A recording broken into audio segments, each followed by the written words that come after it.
trust is in you, ancient of days. My trust is in you. I am that I am, God. My trust is in you. Leader of the valley, my trust is in you. Frères et sœurs de l'émission La manne du ciel. La manne jaillit toujours abondamment du ciel et nous donne la victoire de notre Seigneur de gloire. C'est lui qui est Abba, Papa. Et il faut qu'on fasse à sa volonté. Et cette volonté, c'est de chercher l'arbre de la vie, de le trouver et d'en manger le fruit. Et garder le fruit pour que d'autres aussi en mangent. Et cette émission est présentée par le serviteur Jules Comblan Sossou de l'église missionnaire Philadelphie de Christ à Lomé au Togo.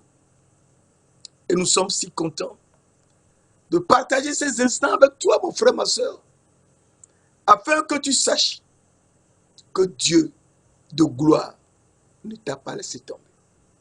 C'est lui Dieu d'éternité en éternité. Et il nous a fait venir sur cette terre pour un objectif bien précis. Et il nous a fait venir sur cette terre. Et cet objectif, il avait défini avant la fondation du monde. Et il faut qu'on connaisse cela.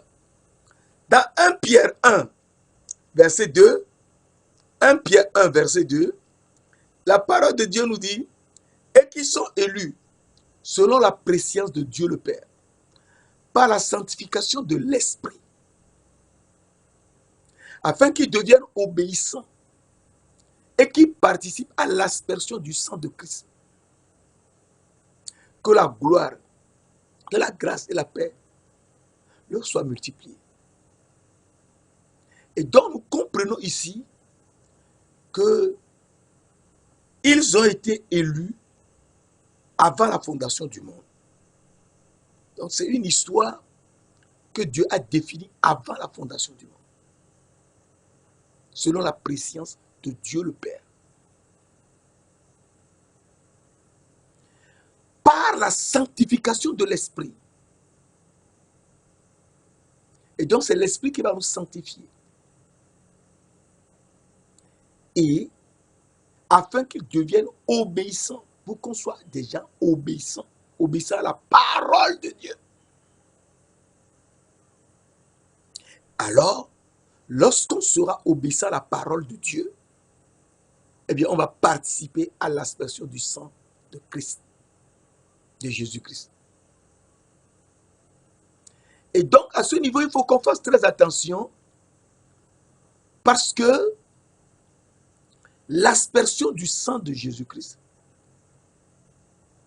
c'est n'est pas n'importe quelle aspersion. C'est le sang que Jésus-Christ nous a offert sur l'autel pour restaurer notre âme. C'est très important. Parce que il y a de ces versets que nous aimons souvent oublier, mais qu'il ne fallait pas. Et c'est tellement important. Car dans Exode 17, verset 11, Exode 17, verset 11, la parole de Dieu nous dit, j'ai dit Exode 17, Lévitique 17, verset 11, Lévitique 17, verset 11, Lévitique 17, verset 11, la parole de Dieu nous dit, dans Lévitique 17, verset 11, car l'âme de la chair est dans le sang. Je voulais donner sur l'autel, c'est l'Éternel qui parle, je voulais donner sur l'autel, afin qu'il servit d'expiation pour vos âmes. Car c'est par le sang que l'âme fait l'expiation. Alors, Ici, il faut qu'on soit éveillé parce que l'Éternel qui parle et qui dit l'âme du sang, l'âme de la chair, pardon, est dans le sang. Je voulais. Donc Dieu nous donne son âme et son sang. Je voulais donner sur l'autel. Donc il donne son sang sur l'autel. Afin qu'il servit d'expiation pour vos âmes. Donc c'est le sang de Dieu qui va servir d'expiation pour nos âmes. Car c'est par l'âme que le sang fait l'expiation. Donc c'est l'âme de Dieu seul qui peut faire l'expiation de nos âmes. À partir de là, nous comprenons que sans Dieu, nous ne pouvons rien.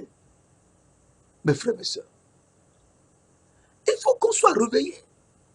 Sans Dieu, que pouvons-nous? Donc, ce n'est que son sang qui peut faire l'expiation, purifier notre âme. Oui. Sans son sang, nous ne pouvons rien. Et donc, le Seigneur Dieu de gloire nous montre que c'est par ce sang qu'il va faire l'expiation. Alors, pour avoir ce sang, il faut la résurrection de Christ, de Jésus-Christ d'entre les morts. Oui. Alors, 1 Pierre 1, verset 3, 1 Pierre 1, verset 3 à 5 nous dit, « Béni soit Dieu, le Père de notre Seigneur Jésus-Christ, qui, selon sa grande miséricorde, nous a régénérés pour une espérance vivante par la résurrection de Jésus-Christ d'entre les morts. » Et donc, Dieu le Père de notre Seigneur Jésus-Christ, qui, selon sa grande miséricorde, nous a régénérés pour une espérance vivante. Donc, on a une espérance vivante par la résurrection de Jésus-Christ d'entre les morts. Donc, sans la résurrection de Jésus-Christ, nous ne pouvons jamais être régénérés et avoir l'espérance vivante. Alors, cette espérance vivante, qu'est-ce que c'est? Alors, la parole de Dieu nous l'explique. Dans 1 Pierre 1, toujours 1 Pierre 1, versets 22 à 23, la parole de Dieu nous explique l'espérance vivante que nous devons avoir pour être régénérés. Il nous montre cela. Alors, 1 Pierre 1, verset 22 nous dit, ayant purifié vos âmes, donc c'est question de notre âme. Ayant purifié vos âmes, en obéissant à la vérité. Donc, il faut obéir à la volonté afin qu'ils obéissent, qu'ils soient obéissants. Donc, il faut obéir à la vérité.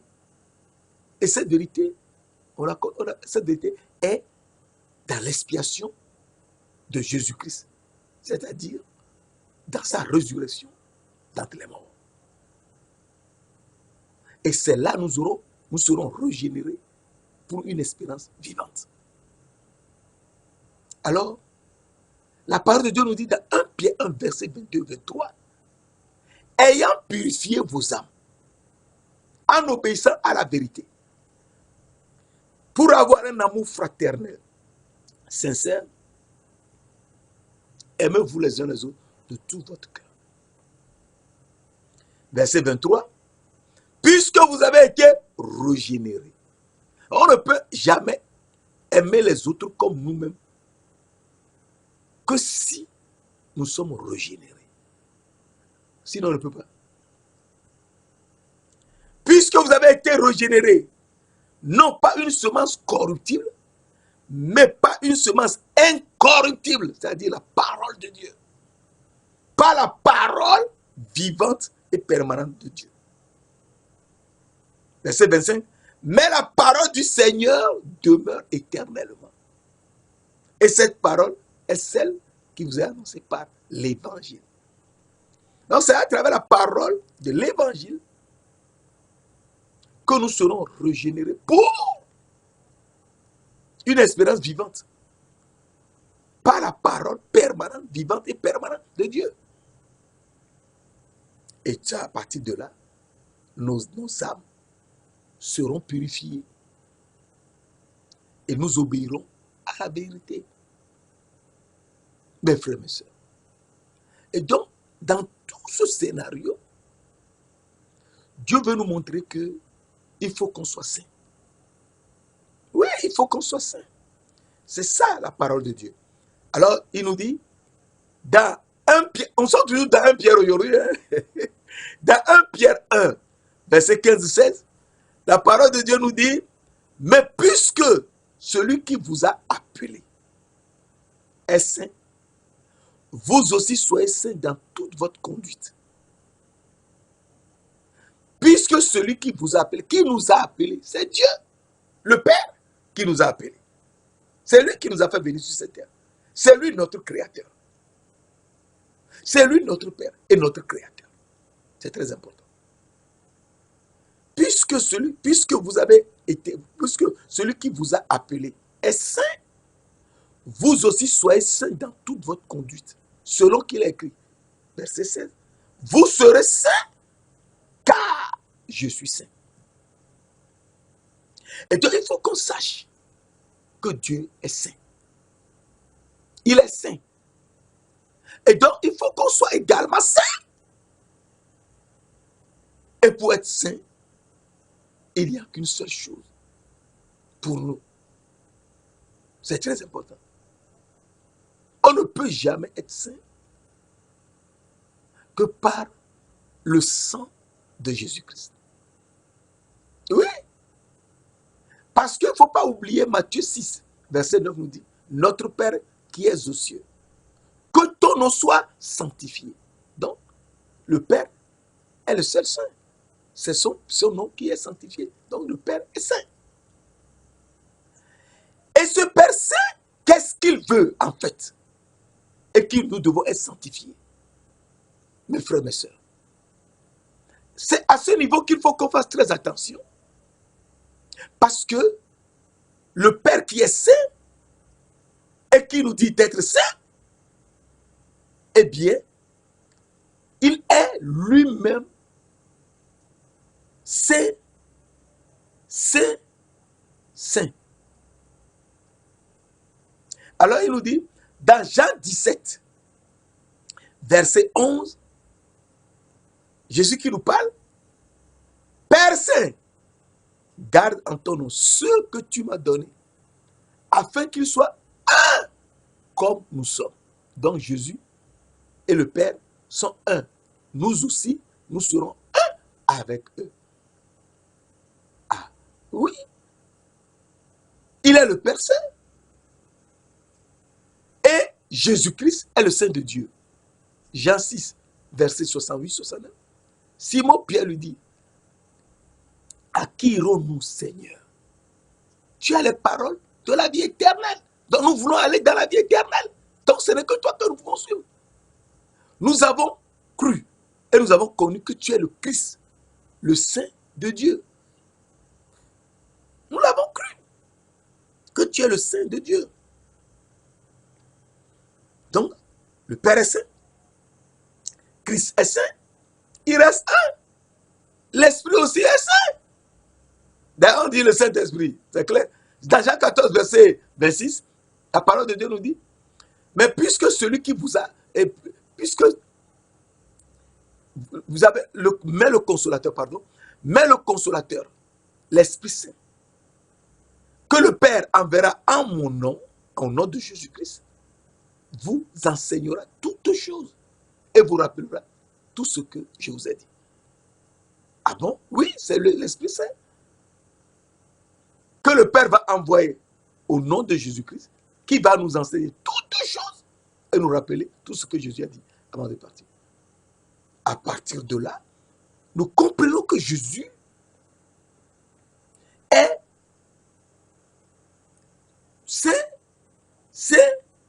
est l'Éternel des armées. Oui, c'est lui l'Éternel des armées. Alors, l'Éternel des armées, oui, il est l'Éternel des armées.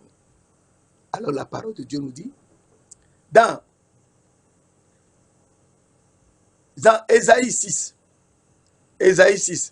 verset 1 à 3, la parole de Dieu nous dit, Ésaïe 6, verset 1 à 3, l'année de la mort du roi Osias, je vis le Seigneur assis sur un trône très élevé. Et les pans de sa robe remplissaient le temple. Donc le Seigneur était assis sur un trône très élevé. Donc c'est un roi. C'est un roi. Sur un trône très élevé. Les pans de sa robe remplissaient tout le temple. Des séraphins se tenaient au-dessus de lui. Au-dessus de lui. Ils avaient chacun 6 ailes. 2 dont ils se couvraient le visage, dont ils ne pouvaient pas le voir. 2 dont ils se couvraient la face, dont ils couvraient les pieds. Et 2 dont ils se servaient pour voler. Donc ils ne pouvaient pas le voir. Ils ne pouvaient pas le voir tellement son visage resplendissait comme le soleil. Et ses vêtements sont blancs comme la lumière. Ils ne pouvaient pas le voir, mais bien qu'il soit au-dessus. Verset 3. Ils criaient l'un à l'autre, Saint, Saint, Saint est l'Éternel des armées. Toute la terre est remplie de sa gloire. Verset 7. J'ai crié, alors je dis, malheur à moi, je suis perdu. Car je suis un homme aux lèvres impures. Et j'habite au milieu d'un peuple aux lèvres dont les lèvres sont impures. Et mes yeux ont vu le roi, l'Éternel des armées. Donc le roi est l'Éternel des armées. Mais l'Éternel des armées, oui. Et les chérubins étaient sur sa tête.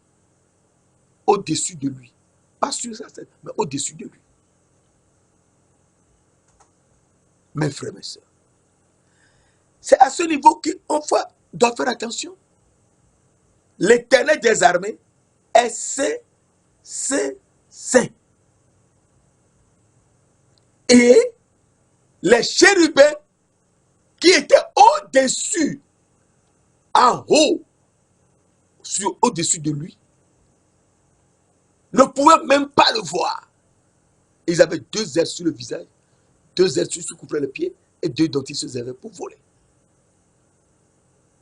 Et criaient, Saint, Saint, Saint, elle est l'Éternel des armées. Donc c'est l'Éternel des armées qui est Saint, Saint, Saint. Oui. Et l'Éternel des armées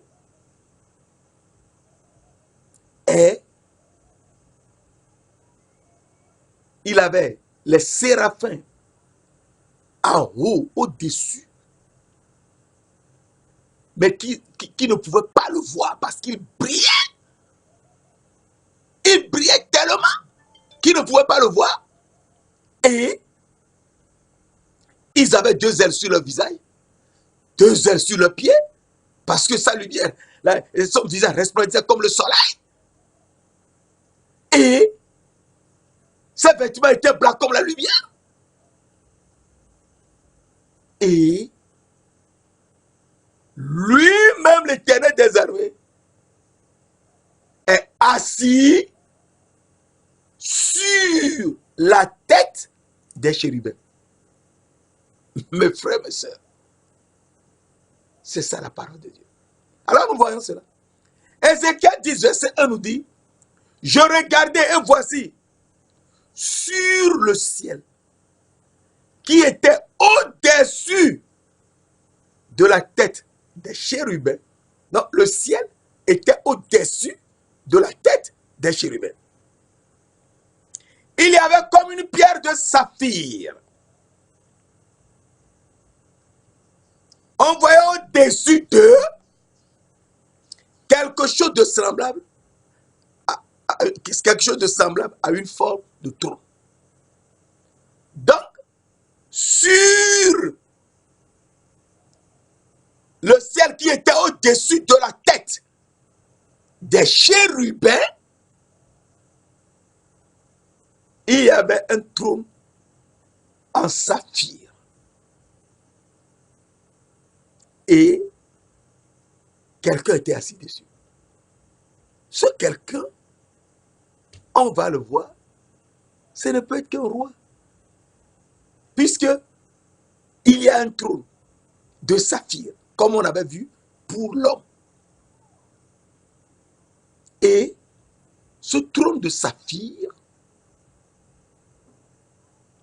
eh bien, verset 4 nous dit, la gloire de l'Éternel s'éleva de dessus des chérubins et se dirigea vers le seuil de la maison. La maison fut remplie de la nuée et le pavé fut rempli de la splendeur, de la gloire de l'Éternel. Ah, donc, l'Éternel était assis sur un trône de saphir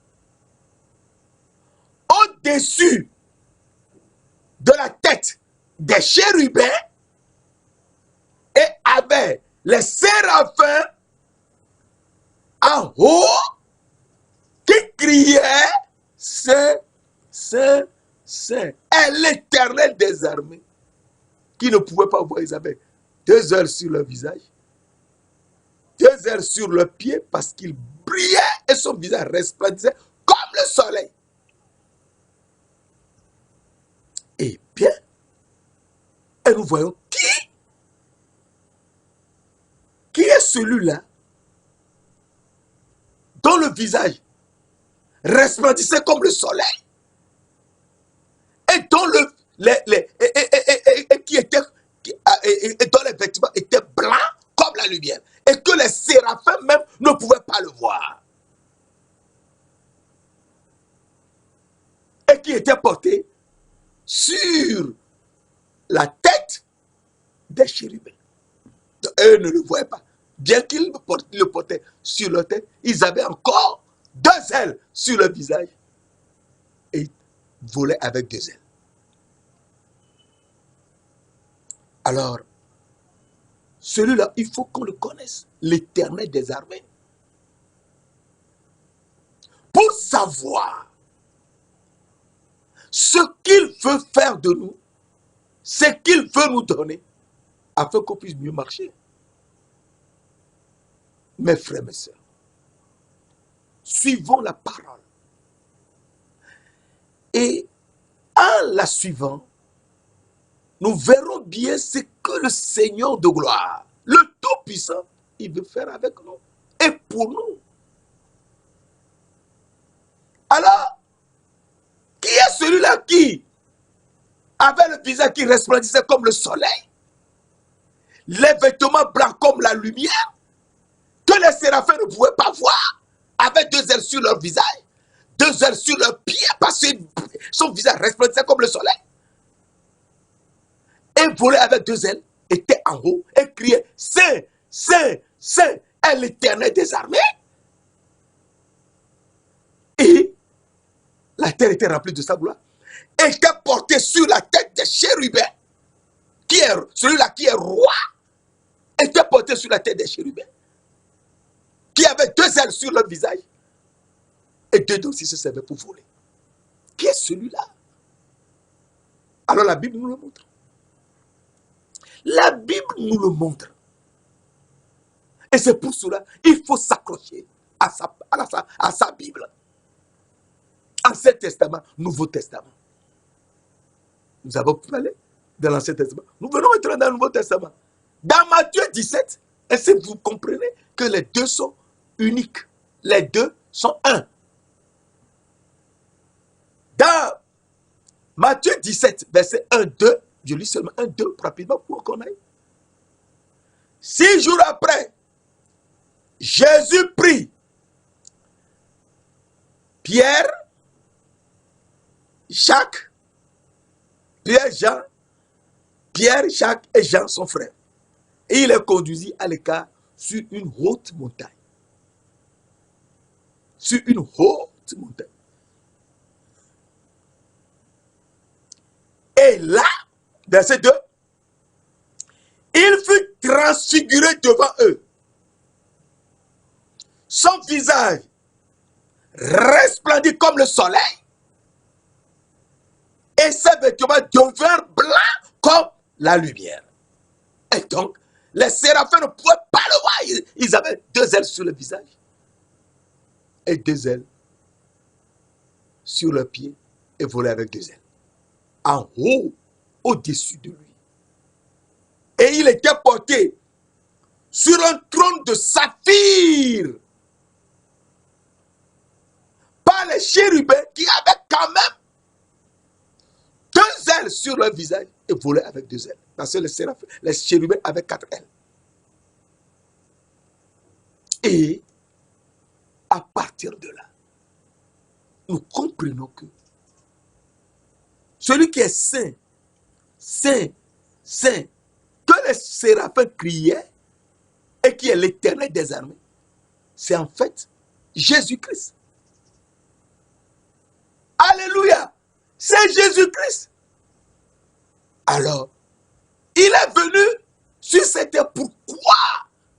Pour offrir son sang en expiation pour nos péchés.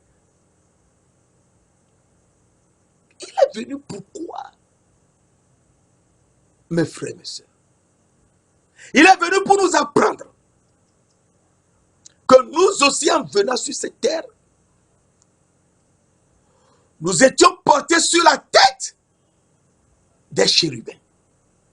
Et nous étions assis sur un trône de saphir. Mes frères et mes sœurs, il faut qu'on se rende à l'évidence pour suivre la parole. Et c'est à la suivante que nous découvrons d'énormes aspects et nous savons ce que Dieu veut et ce qu'il veut faire avec nous et pour nous. Alors Ézéchiel 1, verset 26 nous montre ce que nous étions en venant sur cette terre. Ézéchiel 1, verset 26, au-dessus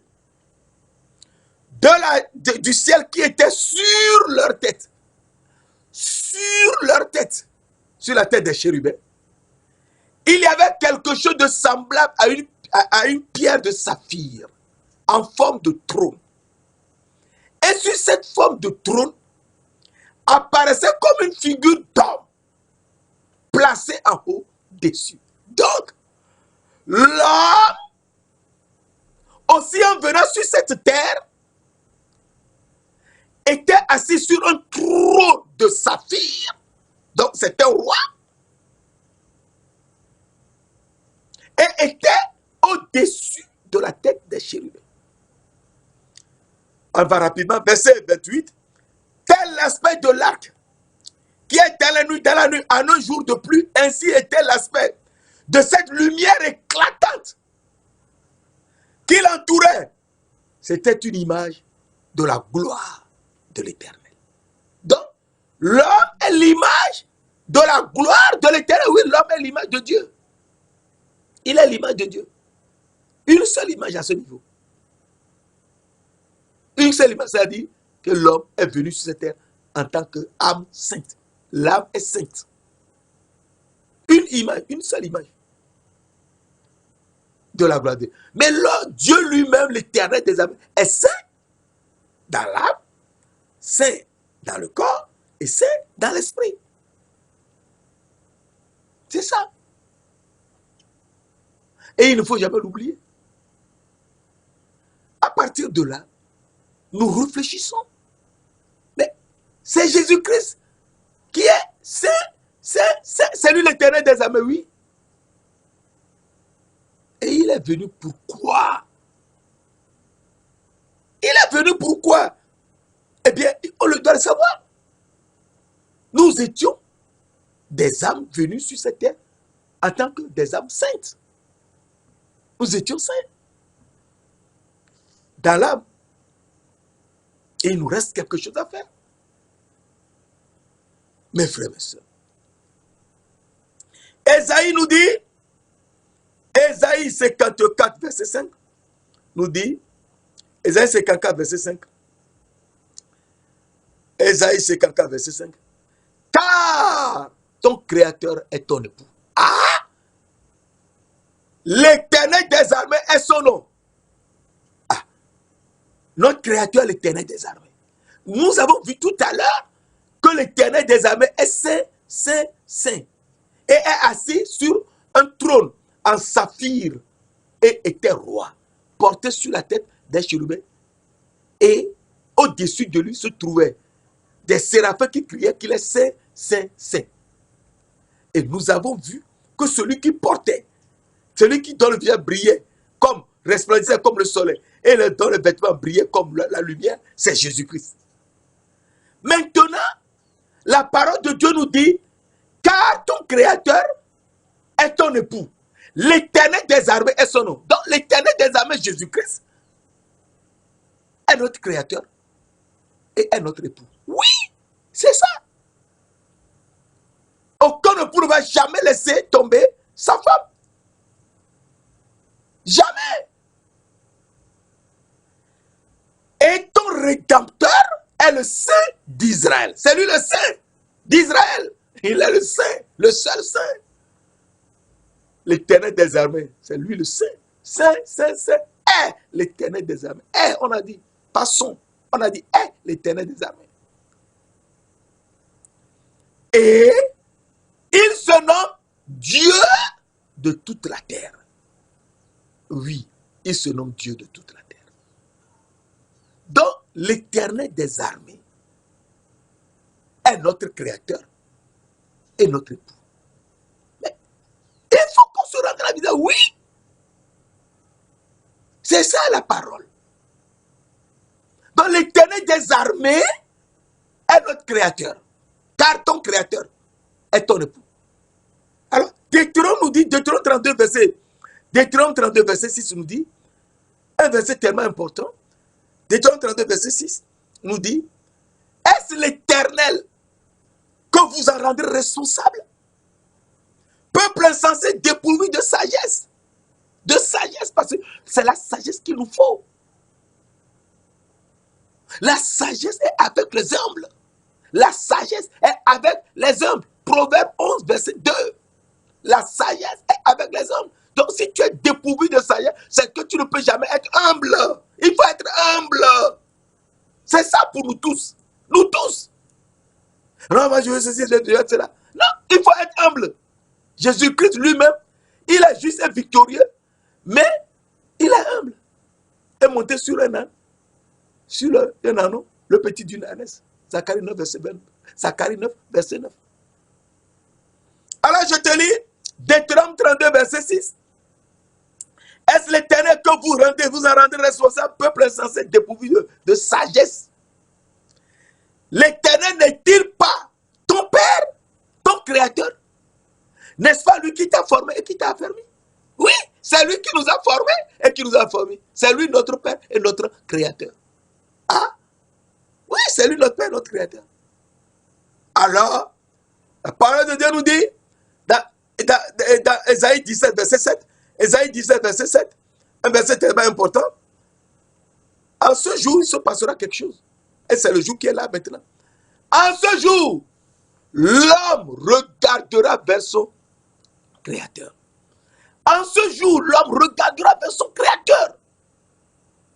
Et ses yeux se tourneront vers le Saint d'Israël. En ce jour, l'homme regardera vers son Créateur. Si on ne regarde pas vers lui, on est perdu. On est perdu. L'homme regardera vers son Créateur. Et ses yeux se tourneront vers le Saint d'Israël. Donc, c'est toujours le Saint. Celui qui est saint, saint, saint, quand il faut tourner les yeux. Qui est notre Rédempteur. C'est lui, le Saint.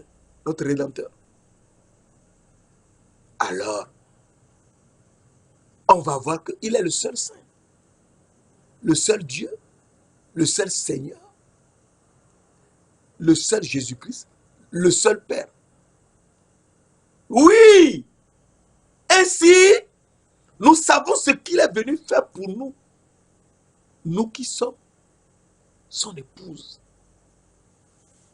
C'est ça. Alors nous voyons rapidement dans Malachie 2. Malachie 2, verset 10. Malachie 2, verset 10. Un verset tellement important. N'avons-nous pas tous un seul Père? Un seul. N'est-ce pas un seul Dieu qui nous a créés? Je reprends. Malachie 2, verset 10. N'avons-nous pas tous un seul Père? N'est-ce pas un seul Dieu qui nous a créés? Donc, notre Créateur, il est le seul Créateur. Et notre Père, il est le seul Père. Oui! C'est ça la parole. Mais à partir de là, nous commençons à réfléchir. Eh bien, si nous avons un seul Père et qui nous a créé, qui est le seul Dieu, eh bien, il faut qu'on suive la parole. Qui est-il? Alors, 1 Corinthiens 8, verset 6 nous dit, 1 Corinthiens 8, verset 6, néanmoins pour nous, il n'y a qu'un seul Dieu, le Père. Il n'y a qu'un seul Dieu qui nous a créés. N'est-ce pas? Nous n'avons pas tous un seul Père et un seul Père et un seul Dieu qui nous a créés. Donc, le seul Dieu, c'est le Père qui nous a créés. 1 Corinthiens 8, verset 6 nous dit, néanmoins pour nous, il n'y a qu'un seul Dieu, le Père, de qui viennent toutes choses et pour qui nous sommes. Nous sommes quoi? Nous sommes son épouse. Nous sommes son épouse. Il ne va jamais laisser tomber son épouse. Jamais. Jamais. Il est venu chercher son épouse. De la main de Satan, le voleur, l'usurpateur, le menteur. Et un seul Seigneur, Jésus-Christ. Un seul Dieu, le Père, et un seul Seigneur, Jésus-Christ. Par qui sont toutes choses et par qui nous sommes. Par qui nous sommes. Alors, à partir de là, nous comprenons bien ce que le Seigneur nous dit dans Éphésiens. Dans Éphésiens 4, versets 4 à 6. La parole de Dieu, il y a un seul corps et un seul esprit. Un seul esprit. Comme aussi vous avez été appelés à une seule espérance par votre vocation. Nous avons été appelés à être saints. 1 Pierre 1, verset 15 à 16, que nous avons lu précédemment. Verset 5, Éphésiens 4, verset 5. Il y a un seul Seigneur, Jésus-Christ. Une seule foi. Donc, il faut avoir la foi en un seul Seigneur. Un seul Seigneur qui est Jésus-Christ. Et un seul baptême. Donc, ce n'est qu'en lui que nous serons baptisés. Ce n'est qu'en Jésus-Christ seul que nous serons baptisés. Si tu n'es pas baptisé en Jésus-Christ, tu ne peux jamais retrouver ton âme. Jamais. Tu parleras du corps. Le corps dans lequel nous sommes sur cette terre, ce n'est pas ce corps que Dieu nous a fabriqué, que Dieu nous a fait au départ. Non. Au départ, non. C'est pas ça. C'est un corps que Dieu a habillé de peau d'animaux après. Et c'est très important de le savoir également. Verset 5. Un seul Dieu est Père de tous, qui est au-dessus de tous, parmi tous et en tous. Nous avons un seul Seigneur, une seule foi. Il faut croire en Jésus-Christ. C'est lui le Seigneur. C'est lui le seul Dieu. Il faut avoir la foi en lui seul. Et un seul baptême. Ceux qui sont baptisés en Christ ont revêtu Christ. Galates 3, verset 26. Verset 27, pardon. Galates 3, verset 27.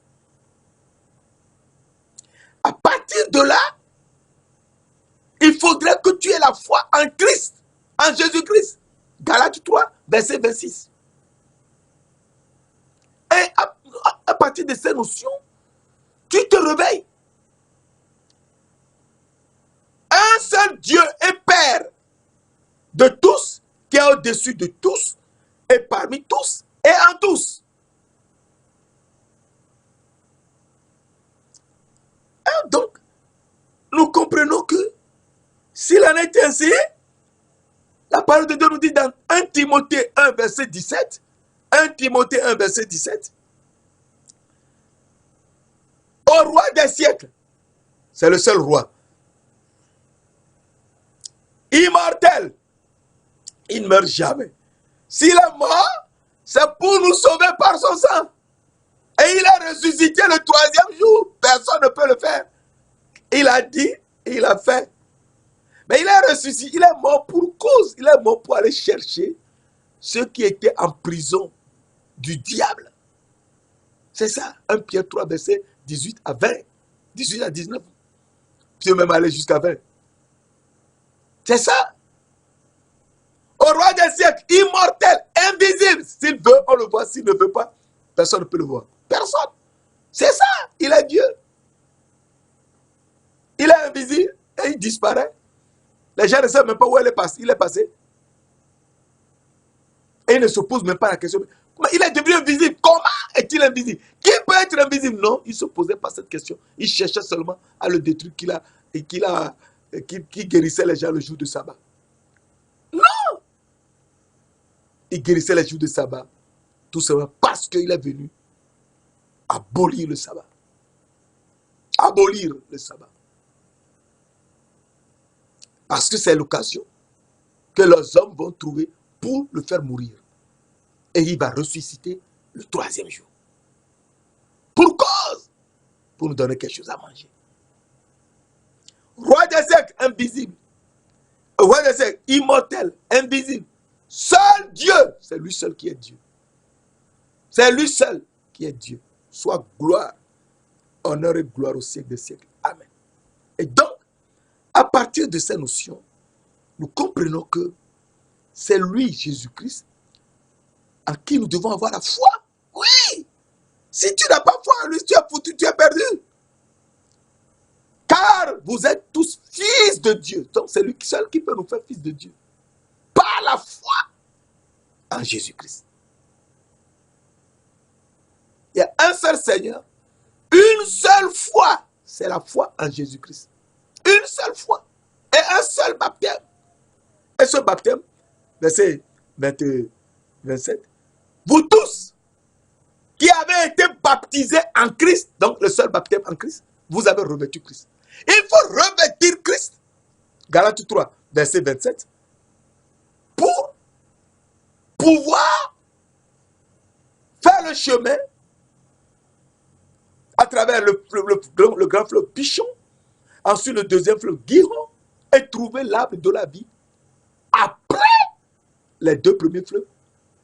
Et ensuite, franchir les 2 autres fleuves, Hiddekel et l'Euphrate, est parti pour le ciel. Mes frères et sœurs, c'est Dieu qui a créé les cieux et la terre. On oublie ça. Dieu, Genèse 1, verset, Dieu créa les cieux et la terre. S'il les a créés, il les a créés dans un certain ordre. Il a placé les choses d'une certaine manière. Qui peut discuter derrière ça? Qui peut? Alors, nous voyons que il a fait tout cela pour quelque chose de très simple. Pour nous. Ah, oui, pour nous. Galates 3, verset 28, maintenant. Il Il n'y a plus ni juif ni grec. Il n'y a plus esclave ni libre. Il n'y a plus ni homme ni femme. Car tous, vous êtes un en Jésus-Christ. Car tous, vous êtes un en Jésus-Christ. Vous êtes l'épouse de Jésus-Christ. Vous êtes tous un en Jésus-Christ.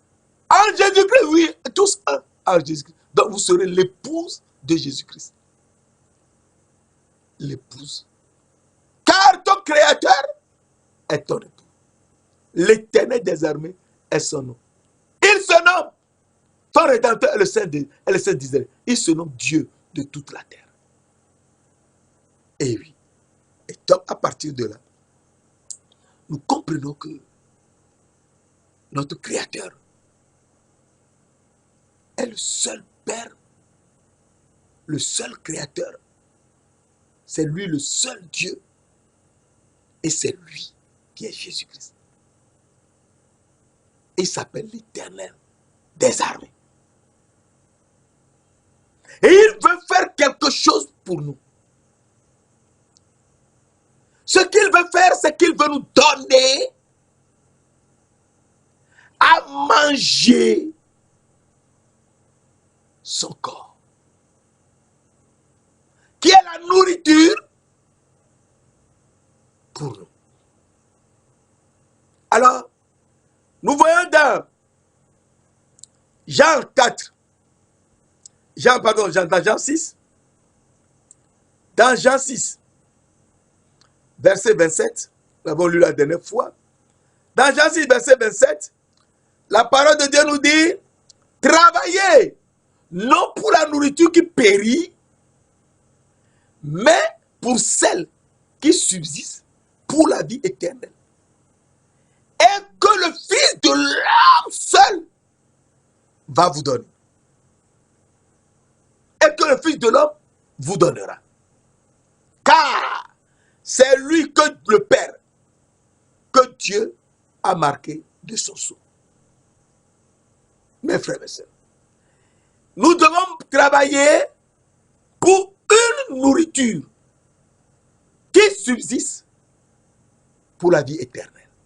Et cette nourriture, il n'y a que le Fils de l'homme seul qui peut nous la donner. Et le Fils de l'homme, c'est Jésus-Christ. Oui, alors, je te le montre rapidement. Dans Matthieu 16, verset 13, dans Matthieu 16, verset 13, la parole de Dieu nous dit, Jésus étant arrivé dans le territoire de Césarée, de Philippe, demanda à ses disciples, Jésus étant arrivé dans le territoire de Césarée de Philippe, demanda à ses disciples, qui dit-on que je suis, moi, le Fils de l'homme? Ah, lui-même dit, qui dit-on que je suis, moi, le Fils de l'homme? Moi, le Fils de l'homme. Donc c'est lui le Fils de l'homme, oui. Alors, travaillez pour la nourriture. Non, travaillez non pour la nourriture qui périt, mais pour celle qui subsiste pour la vie éternelle. Et que le Fils de l'homme seul vous donnera. Car c'est lui que le Père, que Dieu a marqué de son sceau. Ah, lui que le Père a marqué de son sceau, oui, c'est lui. Lui et le Père, c'est qui? Alors, Jean 10, verset 30 nous dit, Jésus parle et dit, moi et le Père, nous sommes un. Ah, ils sont un, oui, ils sont un, et veulent être un avec nous. Moi et le Père, nous sommes un. Et donc, à partir de là, nous comprenons que personne n'a jamais vu Dieu. Le Fils unique qui est dans le sein du Père est celui qui l'a fait connaître. Personne n'a jamais vu Dieu. Le Fils unique qui est dans le sein du Père est celui qui l'a fait connaître. Et donc, Jean 1, verset 18, que je viens de te lire là, nous montre que le Fils unique est dans le sein du Père. Donc, s'il est dans le sein du Père, il est l'âme du Père. Oui, il est l'âme du Père, il est dans le sein du Père. Mais il avait dit dans Jean 10, verset 30, moi et le Père, nous sommes un. Oui. Moi et le Père, nous sommes un. Et ça veut dire, qu'est-ce que ça veut dire quoi? Oui, il est l'âme du Père parce que c'est son âme qui va nous donner le sang pour l'expiation. Oui. L'âme de la chair est dans le sang. Je voulais donner sur l'autel afin qu'il servît d'expiation pour vos âmes. Car c'est par l'âme que le sang fait l'expiation. Et donc, Dieu a donné son âme pour faire l'expiation par son sang à nos âmes. Alors, à ce niveau, on est tout le temps complexé. Non, il ne fallait pas. Car il dit dans Lévitique 26, verset 11-12, Lévitique 26, verset 11-12, très rapidement, Lévitique 26, verset 11-12, un verset tellement important. J'établirai ma demeure au milieu de vous. C'est Dieu qui parle, l'Éternel qui parle. Et mon âme ne vous aura point en horreur. Donc l'âme de Dieu viendra habiter au milieu de nous. Et mon âme ne vous aura point en horreur. Verset 12. Je marcherai au milieu de vous. L'âme de Dieu va marcher au milieu de nous. L'âme de Dieu, le Fils de Dieu, le Fils de l'homme va marcher au milieu de nous. Je serai votre Dieu. Ah, l'âme de Dieu qui va marcher au milieu de nous sera notre Dieu. L'âme du Père sera notre Dieu. Ah, et vous serez mon peuple. À partir de là, nous comprenons que si c'est l'âme de Dieu qui est le Père, nous devons faire très attention. Oui, il faut faire très attention. Car la parole de Dieu nous dit dans Matthieu 11, verset 27, toutes choses m'ont été données par mon Père. Et personne ne connaît le Fils si ce n'est le Père.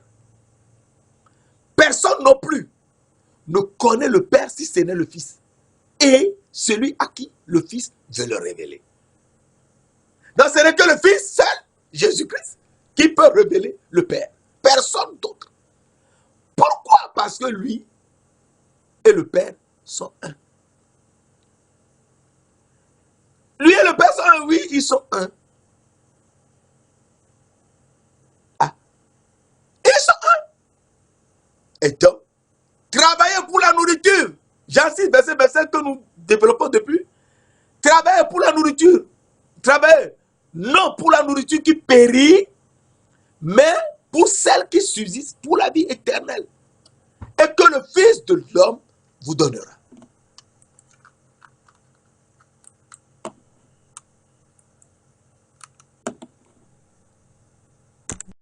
Donc, si ce n'est que le Fils de l'homme qui va nous donner la nourriture que nous devons manger pour avoir la vie éternelle, il faut qu'on sache que lui seul connaît le Père et le Père le connaît.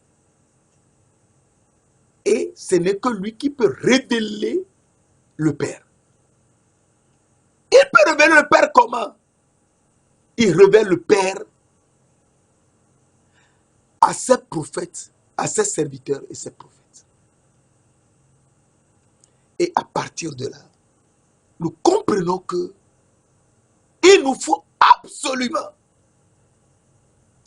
le connaître très bien et manger cette nourriture. Alors, la parole de Dieu nous dit, et c'est très important, il faut bien le connaître. Car si on ne le connaît pas, on est perdu. Dans Jean 14, versets 7 à 9, la parole de Dieu nous dit, Jésus dit, si vous me connaissiez, vous connaîtriez aussi mon Père. Et dès maintenant, vous le connaissez et vous l'avez vu. Verset 8. Philippe lui demande, Seigneur, montre-nous le Père et cela nous suffit. Jésus lui dit, verset 9. Jésus lui dit, il y a si longtemps que je suis avec vous et tu ne m'as pas connu, Philippe. Celui qui m'a vu a vu le Père. Comment dis-tu, montre-nous le Père?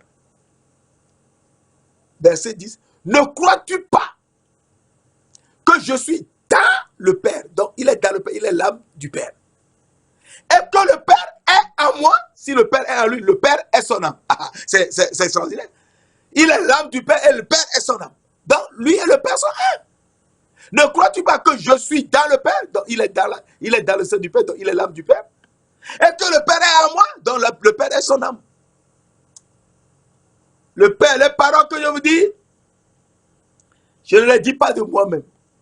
Et le Père qui demeure en moi. Si le Père demeure en lui, donc le Père est son âme. C'est lui qui fait les œuvres. Croyez-moi, verset 11. Je suis dans le Père et le Père est en moi. Croyez du moins à cause de ses œuvres. À partir de là, nous comprenons que le Père est en lui, donc le Père est son âme. Et que lui aussi, il est dans le Père, il est l'âme du Père. Donc lui et le Père sont un. C'est clair. Alors Jean 10, verset 38, nous dit, Jean 10, verset 38, Jean 10, verset 38 nous dit, un verset très important, nous pouvons d'abord lire le verset 36. Celui que le Père a sanctifié et envoyé dans le monde. Vous lui dites, tu blasphèmes. Et cela parce que j'ai dit, je suis le Fils de Dieu. Donc, Jésus a dit, dans Matthieu 7, verset 13, qui dit-on que je suis moi, le Fils de l'homme. Ici, maintenant, il dit, je suis le Fils de Dieu. C'est très important. Alors, verset 38, si je le fais, je fais les œuvres de mon Père. Quand même vous ne me croyez pas, croyez à ses œuvres, afin que vous sachiez et reconnaissiez que le Père est en moi, donc le Père est son âme, et que je suis dans le Père. Je suis l'âme du Père. Alors les Juifs, là-dessus les Juifs cherchèrent à le saisir, mais il s'échappa de leur main. Il s'est échappé de leur main comment? Les Juifs cherchaient à le saisir, et il s'échappa de leur main. Il s'est échappé de leur main, tout ça parce qu'il était devenu invisible. Invisible. Et donc, c'est lui le Dieu invisible. C'est lui que nous devons manger et être en paix. Saint-Esprit, Esprit du Dieu vivant, merci pour cet enseignement. Merci pour tout ce que tu fais dans notre vie. Enseigne-nous. Montre-nous qui est Jésus-Christ, le pain de vie que nous devons manger et porter des fruits. Merci d'ailleurs de l'avoir fait. Au nom précieux de notre Seigneur de gloire, Jésus-Christ de Nazareth. Amen.